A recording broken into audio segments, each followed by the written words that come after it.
When alien archaeologists finally translated humanity's oldest myths, they realized Earth wasn't a cradle of civilization, it was a prison designed by ancient gods to contain the most dangerous evolutionary experiment in galactic history. The vast crystalline chamber of the Galactic Council hummed with the collective anxiety of 1,000 species. Ambassador Zex3 of the Vorthic Confederation adjusted her bioluminescent tendrils nervously. She reviewed the data pad one final time. The information it contained would change everything they thought they knew about the small blue world in Sector 7. Honored counselors, she began, her voice carrying across the amphitheater through universal translators. We have made a discovery that demands immediate attention. The planet we have designated as Terra 3, inhabited by the species calling themselves humans, has been misidentified. A ripple of confusion swept through the assembled delegates. High Chancellor Morden, a being whose crystalline form reflected the chamber's ambient light in prismatic patterns, leaned forward on his dais. Explain yourself. Ambassador, our surveys were thorough. A Class M world, relatively young civilization, minimal threat assessment. Zex3's tendrils darkened to a deep purple, a sign of distress among her people. That is precisely the problem. High Chancellor, we never asked them what they call their world. We assumed, as we always do, and assigned our own designation. But when our linguistic teams finally achieved full translation protocols, she paused, her voice trembling. We learned the truth. The chamber fell silent. Even the usual subsonic conversations of the methane breathing Krillian ceased their whispered exchanges. The humans, Zex3 continued, they don't call their world Terra, or Earth, or any of the peaceful names we assumed. They call it something else entirely in their dominant languages. They have many names, but the oldest, the most primal name they use. She looked around the chamber, meeting the optical sensors, compound eyes, and various sensory organs of her fellow counselors. They call it Midgard, the middle realm, the battlefield. But that's not the worst part. Her voice dropped to barely above a whisper, yet it carried clearly through the chamber's acoustics. In their most ancient records, in their mythology and folklore, they have another name, a name that appears in cultures across their planet, in languages that evolved separately, in civilizations that never contacted each other until recently. High Chancellor Morden's crystalline form flickered with impatience. Ambassador, please, what name could possibly? They call it the prison world. Zex3 interrupted, her voice cracking with fear. And according to their own legends, their own cultural memory passed down through millennia of storytelling, they are not its natives, they are its inmates. The chamber erupted in chaos. Delegates from across the galaxy began transmitting frantically to their homeworlds. The insectoid hive queens of Cressida clicked their mandibles in patterns that registered as pure terror on the translation matrices. The energy beings of the photon collective flickered in and out of visible spectrum in what could only be described as panic. Order.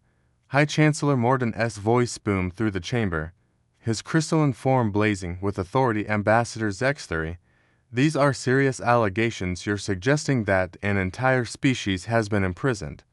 By whom, and why? Zex3 activated the central holographic display. Images of Earth filled the space above the council floor, not the peaceful blue marble they had observed from orbit, but ancient cave paintings, stone tablets, and manuscript pages from across human civilization. The evidence is overwhelming once you know what to look for. She began, her tendrils now cycling through deep purples and blacks. Every major human culture has some version of the same story.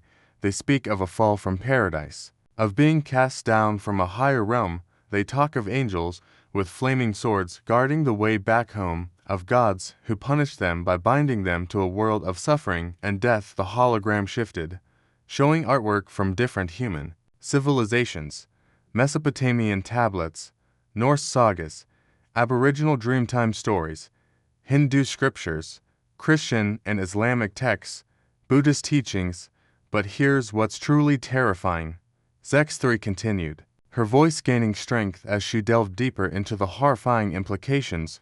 They don't just have stories about their imprisonment, they have stories about their jailers, and their jailers are described with technology and capabilities that match ancient descriptions of species we thought were extinct. A new image appeared in the hologram relief carving showing beings with elongated skulls and advanced technology. Several counselors gasped in recognition. The Anunnaki Directorate, whispered Council Archivist Peltherin, a being whose species had served as the galaxy's memory keepers for over 10 million years. But that's impossible. They vanished from the galaxy over 50,000 Terran years ago. The Great Silence took them, along with the Watchers, the Nephilim Consortium, and a dozen other elder species did it.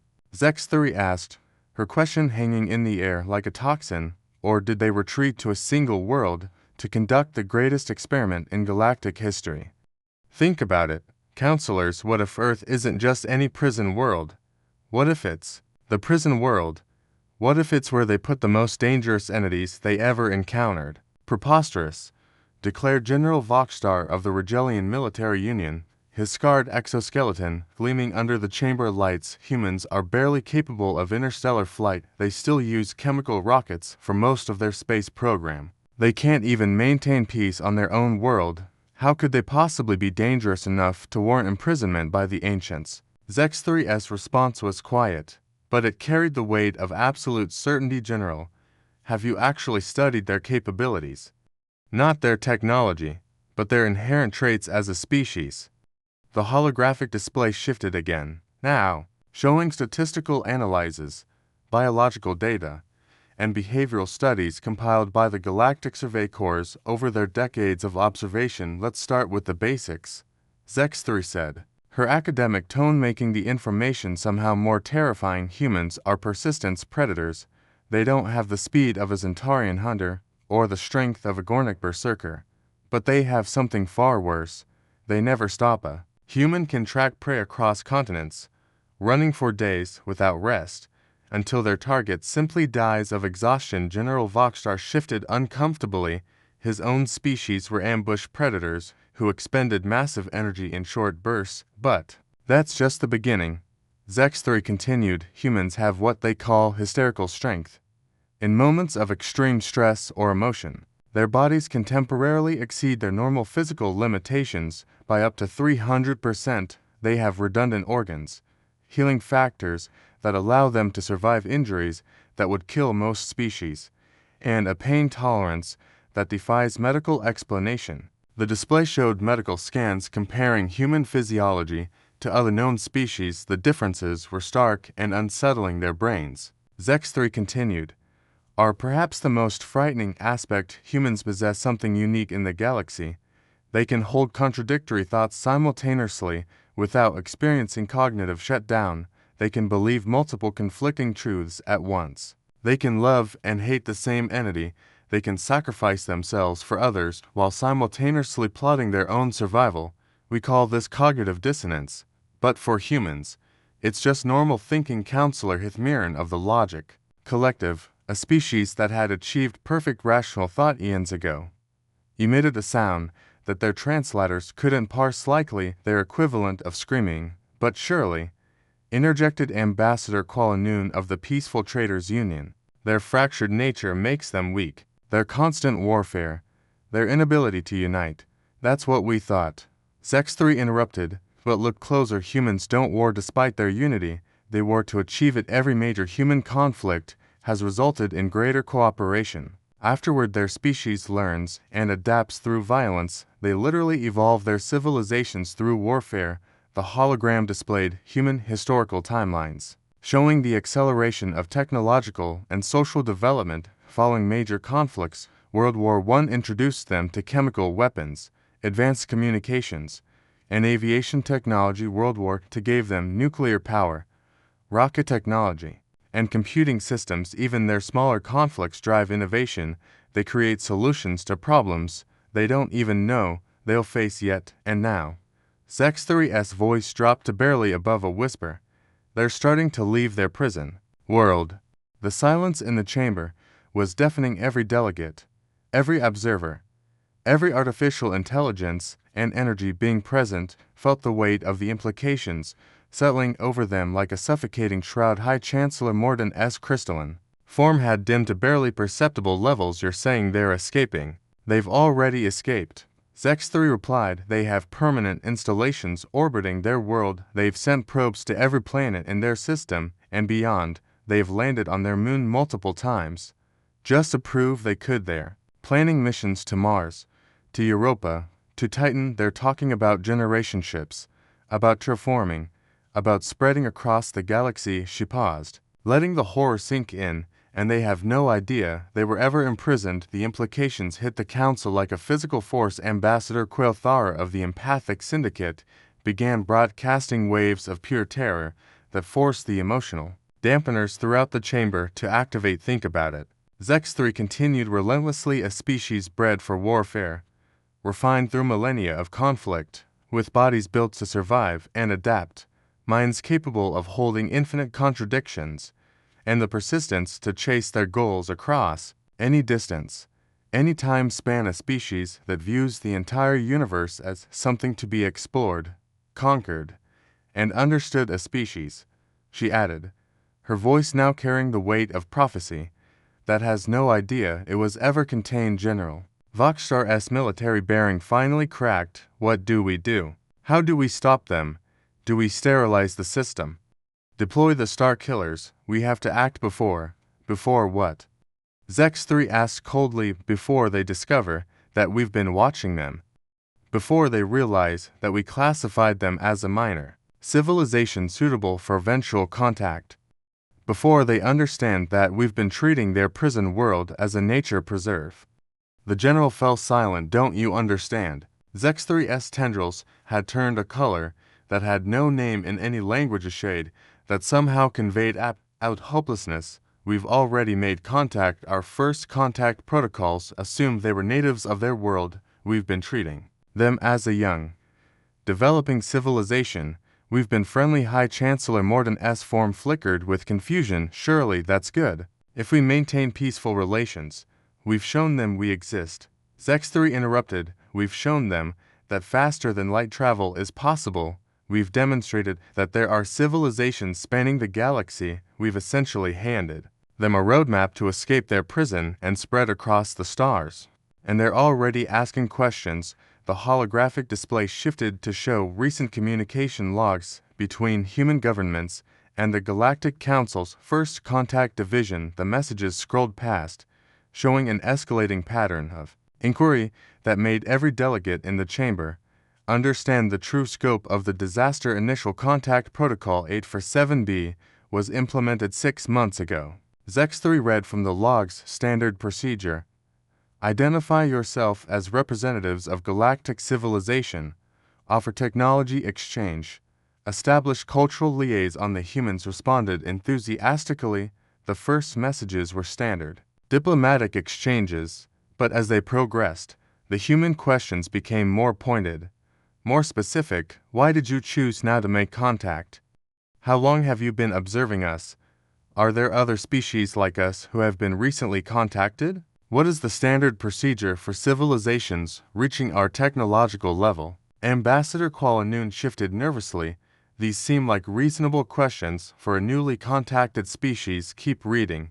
Zex3 said. Grimlith later messages showed a different tone entirely. Our archaeologists have found some interesting correlations between ancient human myths and the historical records you've shared with us. We'd like to discuss the Anunnaki Directorate, the Nephilim Consortium, and the Watchers. Our linguists have noted that your terms for these civilizations match remarkably well with names from our oldest religious and mythological texts. Is this coincidence? And then, Zex3 continued, came this message, received just 48 hours ago. The display showed the most recent communication, and every being in the chamber felt their equivalent of blood run cold. We've been thinking about what you told us regarding the classification of worlds and civilizations. You mentioned that Earth is designated as Terra 3, a standard Class M world with native sentient development, but we've been reviewing our own records, our myths, our stories passed down through oral tradition for thousands of years. We have some questions about this classification specifically. We'd like to know, what happened to Terra 1 and Terra 2? The silence stretched on for what felt like eons. They know, whispered Counselor Hithmiran. Somehow, they know it gets worse. Zex3 said, though how anything could be worse was beyond the comprehension of most beings present this morning. We received another message. The final communication appeared on the display, and its contents made the chamber's atmospheric recycling systems work overtime as beings across the galaxy began hyperventilating, over-oxygenating, or whatever their species did when experiencing mortal terror. We've been doing some research into galactic history, and we've noticed something interesting. The Anunnaki Directorate, the Watchers, the Nephilim Consortium, and several other advanced civilizations all vanished from galactic civilization approximately 50,000 years ago. This coincides remarkably well with certain events in our mythological timeline. We'd like to arrange a meeting to discuss this coincidence. We're particularly interested in learning more about something our archaeologists have recently discovered in some very old texts, references to a place called the Prison of Souls and the World of Chains. We think there might be a connection. We'll be in touch soon. Humanity. Terra 3 PS. We prefer to be called Earth in the aftermath of reading the final message. The Galactic Council Chamber had descended into a chaos that threatened the very foundations of interstellar civilization. Delegates were simultaneously trying to contact their homeworlds, access ancient archives, and coordinate emergency military responses. The usual protocols for council sessions had completely broken down. High Chancellor Morden activated the emergency authority protocols, his crystalline form blazing with enough light to blind several species present. Silence. We will address this crisis with the dignity befitting this institution. Gradually, the chaos subsided, though the undercurrent of terror remained palpable. Council Archivist Peltherin, the High Chancellor, commanded, "Access the deepest archives. I want everything we have on the Anunnaki Directorate, the Watchers, and the other vanished civilizations cross-referenced with any mentions of prison worlds, containment protocols, or experimental facilities." The ancient archivist, whose species had served as memory keepers since before most civilizations had achieved space flight, trembled as he accessed records that had been sealed for millennia. His bioluminescent patches flickered in patterns that indicated extreme distress. High Chancellor Peltherin's voice was barely a whisper. "The archives, the deepest archives, contain records that were sealed by the ancients themselves, records marked with warnings that they should never be accessed unless what?" demanded General Voxstar. "Unless the prison protocol had been compromised." The temperature in the chamber seemed to drop by several degrees across all atmospheric zones. "There are references," Peltherin continued, his voice growing steadier as he fell into his role as repository of galactic knowledge, to something called Project Midgard, a joint operation by the Anunnaki Directorate and their allied species. The records are fragmentary, but they speak of containing the most dangerous evolutionary experiment in galactic history. "What kind of experiment?" asked Ambassador Zexthery, though her tendrils had already shifted to colors that suggested she dreaded the answer. Peltherin was quiet for a long moment as he accessed deeper and more restricted files. When he spoke again, his words carried the weight of absolute authority, the authority of one who had witnessed the rise and fall of countless civilizations. The ancients were not just advanced technologically, he began, they were advanced in their understanding of evolution, of consciousness, of the fundamental forces that drive sentient development. They had achieved what they considered to be perfection, logic without emotion, progress without conflict, expansion without aggression.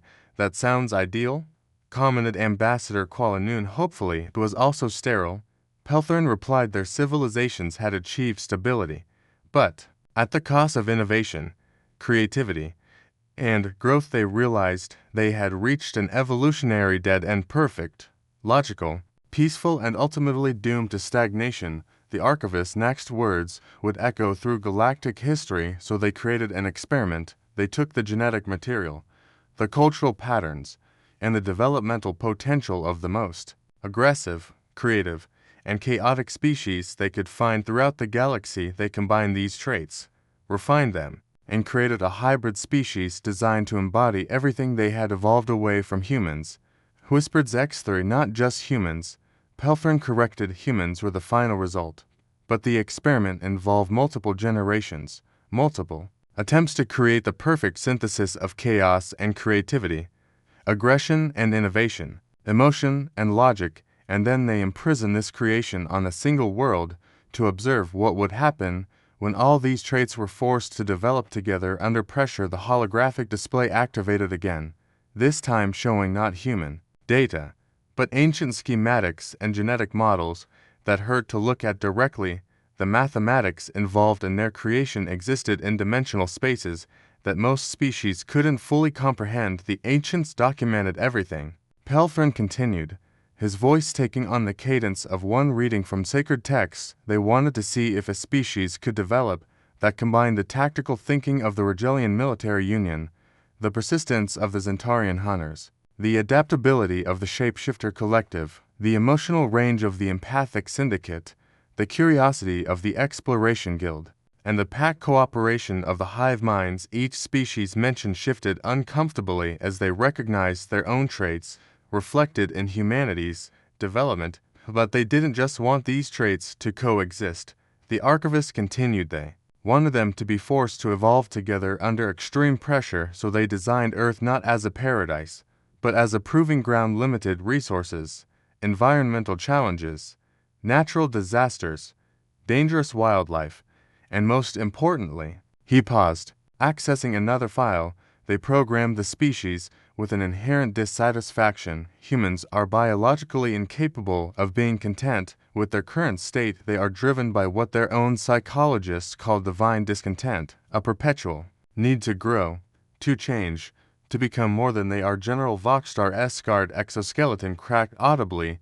They created a species that can never be satisfied. Worse, Pelthrin replied, they created a species that becomes stronger when frustrated, more innovative when challenged, more cooperative when threatened. Humans don't just overcome obstacles, they transform obstacles into advantages. The display showed human historical patterns, civilizations rising from disasters, technologies emerging from warfare, social progress born from conflict. Every time humans face extinction, they evolve. Every time they encounter a limit, they surpass it. Every time they face a challenge that should destroy them, they become something greater. And now, High Chancellor Morden said slowly, the full implications finally becoming clear, they face the challenge of a galaxy full of civilizations that have been secretly observing their prison world. The ultimate test, agreed Pelthrin, the final examination of the ancients' experiment. What happens when the most dangerous hybrid species ever created discovers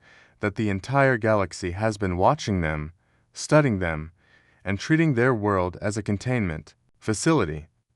Ambassador's X-30's tendrils had now cycled through every color in her species' emotional spectrum and were beginning to create new hues that had no names. What did the ancients expect to happen? Pelthrin accessed the final files, the ones marked with warnings in languages so old that only he could read them. His response, when it came, was delivered in the tone of one pronouncing a death sentence. They expected humans to eventually break free. They expected them to spread across the galaxy. They expected them to encounter other civilizations. He paused, then continued with growing horror. They expected humans to do what they do best when they encounter something they don't understand, which is, prompted the High Chancellor, study it, understand it, integrate it, and then surpass it. The silence that followed was broken only by the sound of emergency transmissions being sent across the galaxy as every species present began warning their homeworlds of what was coming. The ancients, Pelthrin concluded, reading from the final archived entry, believed that their experiment would either result in the galaxy's destruction or its greatest evolutionary leap forward. They created humans, not to be contained forever, but to eventually break free and force every other species to evolve or perish, and then they vanished, leaving us to deal with the consequences. The Galactic Council Chamber had never hosted a more somber gathering. Representatives of species that had existed for millions of years sat alongside beings who had achieved technological transcendence eons ago, all united in the recognition that they were facing an unprecedented crisis. High Chancellor Morden had dimmed his crystalline form to its lowest setting, a sign of deep contemplation among his people. Council Archivist, is there any indication of what the ancients expected us to do when this moment arrived? Pelthrin consulted the deepest archives. One final time, there are protocols, emergency procedures left behind by the Anunnaki Directorate, but High Chancellor, I must warn you that implementing them would require unanimous consent from every member civilization. What kind of protocols? Asked General Voxstar. Though his tone suggested he already dreaded the answer, the ancient archivist bioluminescent patches flickered in patterns that conveyed out solemnity. There are three options presented in the archives. The first is immediate sterilization of the Sol system using star-killer weapons, complete eradication of human civilization before they can spread beyond their current technological limitations. A collective shudder ran through the assembled delegates. The Galactic Council had never authorized the extinction of an entire species, not even in their darkest hours. The second option, Pelthrin continued, is full containment escalation. Deploy a quantum barrier around the Sol system, cutting it off from the rest of the galaxy, permanently trap them in their own system forever. And the third? Asked High Chancellor Morden, though his form was flickering with what could only be described as resignation. The third option is what the ancients called the Great Integration, full disclosure, complete revelation of human origins, and immediate uplift to full galactic citizenship with all the technology and knowledge that entails. Ambassador Qualanun's peaceful demeanor cracked. That's madness. You're talking about giving the most dangerous experimental species in galactic history access to every technology, every world, every civilization we've built. The ancients believed, Pelthrin replied calmly, that this option was not just the most ethical, but potentially the most beneficial for galactic civilization as a whole. How could releasing a species designed for conquest possibly benefit the galaxy? Demanded Ambassador's ex-Therav archivist's response would become one of the most quoted statements in galactic history because they weren't designed for conquest. Ambassador, they were designed for evolution. The ancients created humans to be the catalyst that would force every other species in the galaxy to grow beyond their current limitations or be left behind. The holographic display shifted to show projections, models that the ancient civilizations had created to predict the long-term outcomes of their experiment. Look at the patterns. Pelthrin continued, every species in this chamber has reached what we consider to be our evolutionary peak. The Regilians perfected warfare 10,000 years ago and haven't innovated since. The Logic Collective achieved perfect rational thought and stopped growing. The peaceful traders optimized commerce and have been repeating the same patterns for millennia. The accuracy of his observations was uncomfortable for every delegate present. The ancients realized that without pressure, without challenge, without something to force adaptation, every civilization eventually reaches a stable state and stops evolving. They become perfect within their limitations and then remain frozen. At that level forever. Humans represent controlled chaos. They are designed to be the galaxy's immune system, preventing civilizational stagnation by constantly presenting new challenges, new ideas, new ways of thinking that force everyone else to adapt or be surpassed. General Voxstar's military training kicked in. But surely we can prepare for this. Coordinate a response. Maintain our advantages through superior technology and unity. Pelthrin's expression, as much as his species was capable of expressions, conveyed something that might have been pity. General, humans have been operating under the assumption that they are alone in the universe with limited resources on a single world for their entire developmental history. Despite these constraints, they have already developed technologies that parallel our own in several areas. The display showed comparative analyses that made every military commander present reassess their assumptions about human capabilities. Now imagine what they will accomplish when they discover they are not alone, when they gain access to galactic databases, when they meet species with technologies they can study and improve upon, when they realize that the entire galaxy has been treating their world as an experimental facility. The implications were staggering. The ancients' final prediction, Pelthrin concluded, was that any attempt to contain or destroy humanity at this stage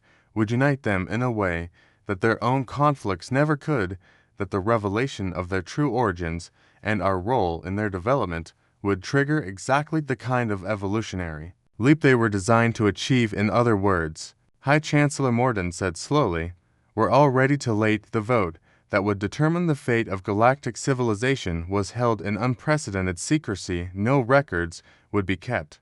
No minutes recorded. The decision would be made by the assembled delegates and then carried out immediately, regardless of the consequence." High Chancellor Morden's crystalline form blazed with the formal authority of his office. "We will now vote on humanity's fate. Option 1. Immediate sterilization of the Sol system." The vote was swift and decisive. Rejected by 847 votes to 23, with 15 abstentions. Option 2. Permanent quantum containment of the Sol system. Again, the vote was clear. Rejected by 739 votes to 134, with 12 abstentions. Option 3. Full disclosure and immediate galactic integration. The chamber fell silent as the votes were tallied when High Chancellor Morden announced the results. His voice carried the weight of historical inevitability. Approved by 463 votes to 401, with 21 abstentions, the decision was made. But the margin was close enough that everyone present understood the deep divisions. It represented nearly half the galaxy's civilizations had voted against releasing humanity into the wider universe. Ambassador Zex3 stood to address the chamber one final time. "I move that the disclosure be made immediately, before humanity's ongoing investigation reveals the truth on their own. At least this way we control the narrative." Seconded, called General Voxstar, surprising everyone present. "If we're going to face the storm, better to meet it head-on than be caught unprepared." High Chancellor Morden's form pulsed with the formal rhythms of galactic law. "It is decided a full diplomatic mission will be dispatched to Earth immediately. They will be told everything, their origins, their purpose, our observations, and our role in their development." "And then?" asked Council Archivist Pelthrin. "And then," the High Chancellor replied with something that might have been either hope or resignation, "we discover whether the ancients were visionaries or madmen." The emergency session was adjourned,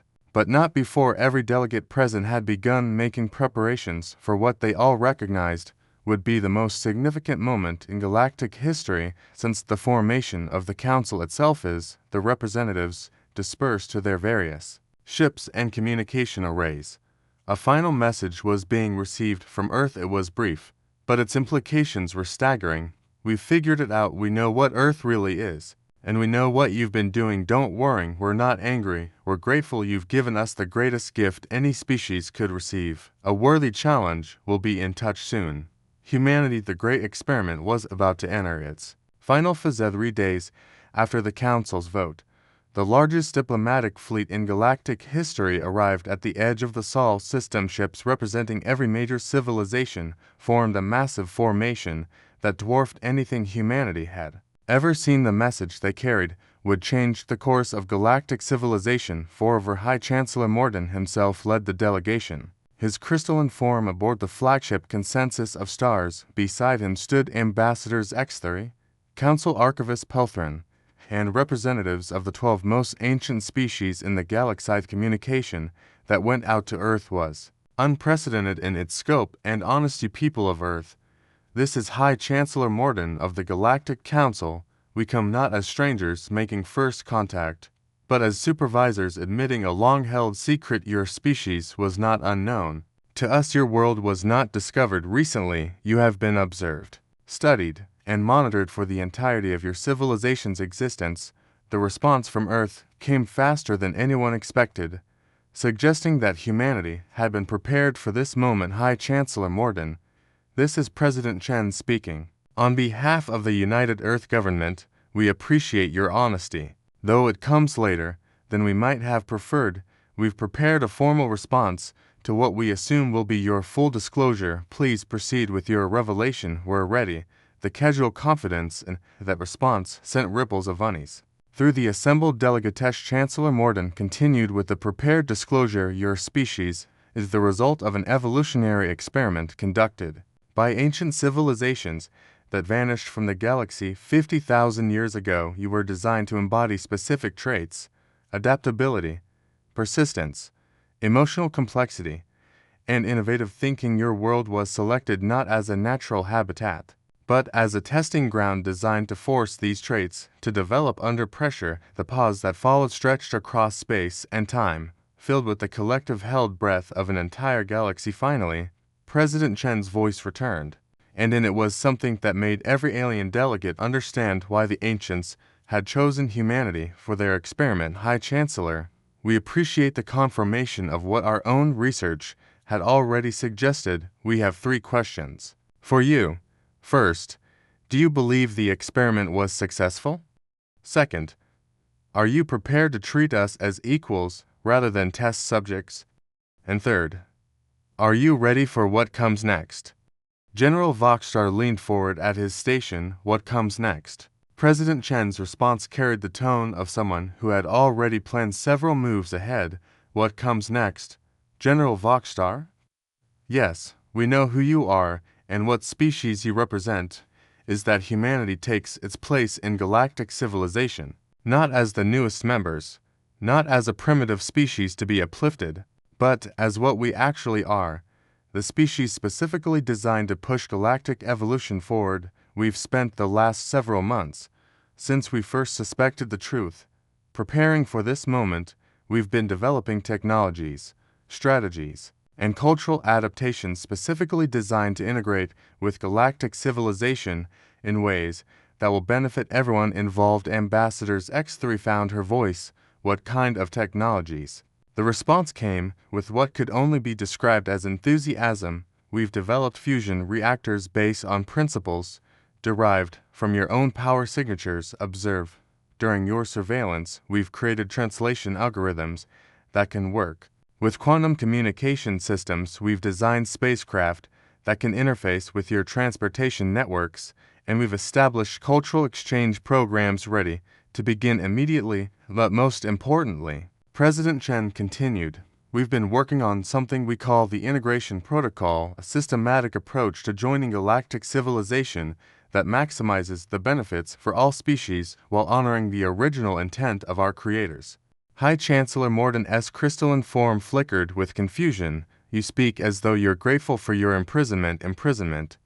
President Chen's laughter carried across the void, and in it was something that made the assembled delegates understand that they had fundamentally misunderstood human nature. High Chancellor, with respect, you're thinking about this all wrong. We weren't imprisoned, we were trained. Every challenge you put in front of us, every limitation you placed on us, every pressure you applied our development, you were preparing us for this moment. The ancients didn't create us to be contained, they created us to be released into the galaxy when we were ready to fulfill our purpose.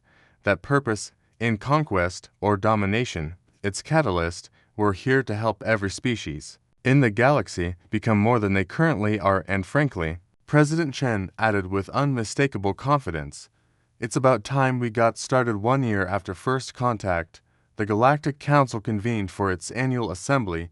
The chamber looked remarkably different from the site of that fateful emergency session 12 months earlier. Human delegates now sat among the alien representatives, their simple chairs and basic translation equipment somehow managing to project an aura of quiet confidence that made the elaborate technological displays of other species seem almost quaint. High Chancellor Morden called the session to order, his crystalline form now displaying patterns that had never been observed before, colors and configurations that the xenobiologists were still trying to understand. It seemed that even the galaxy's most ancient species were capable of new developments. When properly motivated, the annual report on human integration, he announced, will be delivered by Ambassador Sarah Chen, humanity's first representative, to the Galactic Council. Ambassador Chen rose from her deceptively simple chair, her presence somehow filling the vast chamber despite her species' unremarkable physical stature. When she spoke, her words were translated into 1,000 languages, but somehow the meaning seemed clearer than most diplomatic communications the Council had ever heard. Honored delegates, she began, I'm pleased to report that the Human Integration Protocol has exceeded all projected outcomes in the past year. We've established permanent diplomatic relations with 347 species, initiated technology exchange programs with 89 civilizations, and begun collaborative research projects that are already yielding unprecedented results, the holographic displays around the chamber lit up with data that made even the most advanced civilizations take notice. The Rigelian Military Union's collaboration with our Strategic Studies Institute has resulted in defensive technologies that are 340% more effective than previous galactic standards. The Logic Collective's partnership with our Philosophy Department has produced new rational frameworks that actually accommodate emotional decision-making without losing logical rigor. The Peaceful Traders Union has seen a 450% increase in successful negotiations after adopting human conflict resolution techniques, and the Empathic Syndicate has reported breakthrough developments in emotional processing after studying human psychological resilience patterns. General Voxstar, whose scarred exoskeleton now bore new markings that indicated recent combat experience, leaned forward. Ambassador Chen, what about the reports of human military advisors participating in the Outer Rim conflicts? Ambassador Chen's smile was both reassuring and slightly unsettling. General, I'm pleased to report that human military consultants have successfully resolved 3 separate territorial disputes that had been ongoing for centuries. In each case, our advisors helped the conflicting parties find solutions that neither side had previously considered. The key, she continued, turned out to be applying human principles of mutually assured benefit, creating situations where all parties gain more by cooperating than they ever could by continuing to fight. Council Archivist Pelthrin S. Bioluminescent patterns flickered with curiosity. Ambassador, there are reports that human research teams have begun investigating the artifacts left behind by the ancients. Are these investigations yielding results? The question sent a ripple of tension through the chamber. The ancient artifacts had been untouchable mysteries for millennia, objects of such advanced technology that no species had ever successfully activated or understood them. Archivist Pelthrin, Ambassador Chen replied with obvious enthusiasm, I'm happy to report our first major breakthrough in ancient technology analysis 3 months ago. Our Archaeological Sciences Division successfully activated an Anunnaki data core that had been dormant for over 50,000 years. The silence in the chamber was absolute. The data core contained what appears to be a message intended for humanity, though it was encoded in a way that could only be deciphered by a species with our specific cognitive patterns. The message confirmed our understanding of our origins and purpose, but it also contained something unexpected. Ambassador Chen paused, looking around the chamber with an expression that somehow conveyed both excitement and gentle concern for her alien colleagues. The ancients didn't just create humanity as an evolutionary catalyst for galactic civilization, they created us as preparation for something much larger. High Chancellor Morden's crystalline form blazed with urgent light. Preparation for what? The message spoke of the Great Convergence, a time when our galaxy would encounter other galactic civilizations. According to the ancient projections, this contact is inevitable and will occur within the next several centuries. The implications hit the assembled delegates like a physical force. The ancients foresaw that when galactic civilizations meet, the outcome is typically either mutual destruction or the complete assimilation of the weaker civilization by the stronger.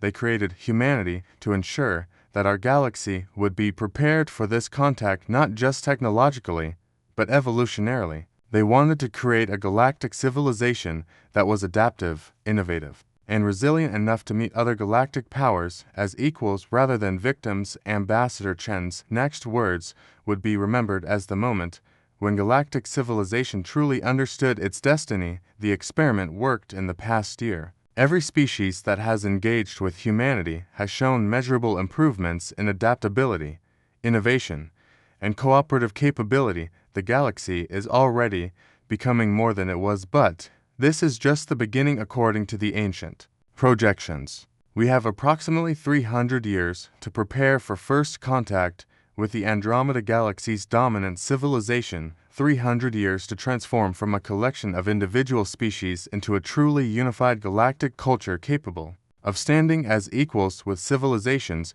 that have already achieved what we're just beginning to accomplish. She stood straighter, and in her posture was the confidence of a species that had never encountered a challenge but couldn't eventually overcome. The question before this council is not whether we can achieve this transformation, the question is whether we're ready to begin the greatest adventure in galactic history. General Voxstar was the first to respond. What do you need from us?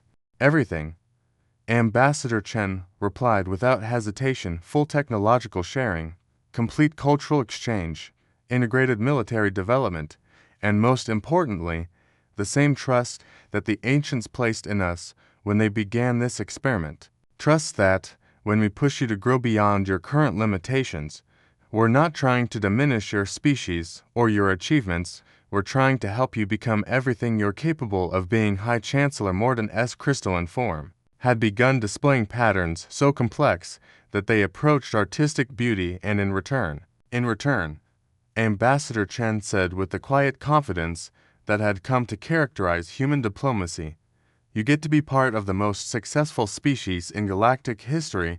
When we meet our neighbors from Andromeda, you get to be part of the civilization that doesn't just survive first contact with external galactic powers. You get to be part of the civilization that transforms them the way we've transformed each other. The vote was unanimous. 5 years after the integration began, deep space monitoring stations detected something that sent alerts cascading through every military command in the galaxy. Ships were approaching the galactic rim, ships of a design that matched ancient technologies, but showed clear signs of recent construction and modifications. Watchers had returned on the bridge of the newly commissioned UES Midgard, the first jointly constructed human galactic vessel. Captain Martinez received the alert with the calm satisfaction of someone whose species had been unconsciously preparing for this moment their entire lives. Communications, she ordered.